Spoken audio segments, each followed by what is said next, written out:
Okay, that tune was called Skóggandgsmađr, which is Old Norse. It's much easier to say the forest walker, which is what the tune is called, the forest walker. But Old Norse for that is Skóggandgsmađr. And the forest walker was Huldra.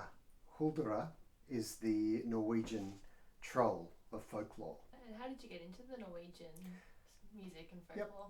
I think by being fascinated with this instrument to begin with. So the instrument led me into the music. So to begin with, I had a book called Australian Made, Australian Played. And in that book, on one of the pages was a picture of a Hardanger fiddle that somebody had made. I thought, wow, I haven't seen one of those before. That's amazing. I really want to try that.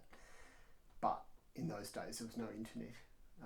So I couldn't listen to the Hardanger fiddle. I had no recordings. So I sort of had to wait for the internet to be invented. And then after the internet was invented, I saw the Hardanger fiddle being played. Actually, one of the people who really inspired me was Quaveen O'Rahala. I hope I'm saying his name correctly.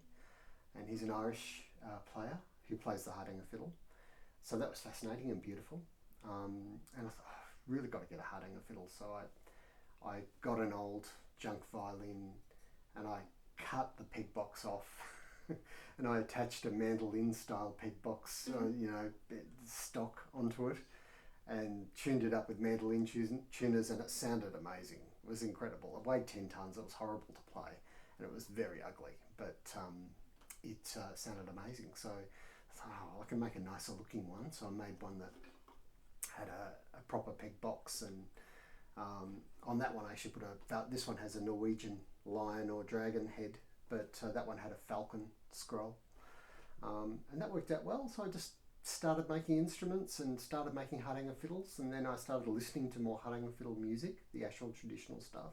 So at that point I was playing Irish music and old-timey music on the Hardanger, which works fine, but something about the Norwegian music is really lovely, and I started having lessons with a man called Vidar Skrid, and Vidar taught me a heck of a lot about fiddle tunes and taught me a lot of Norwegian fiddle tunes, which I've now mostly forgotten. But when I have the time and the energy, I pick up my Hardanger and try and remind myself of those tunes. It has a very different sound.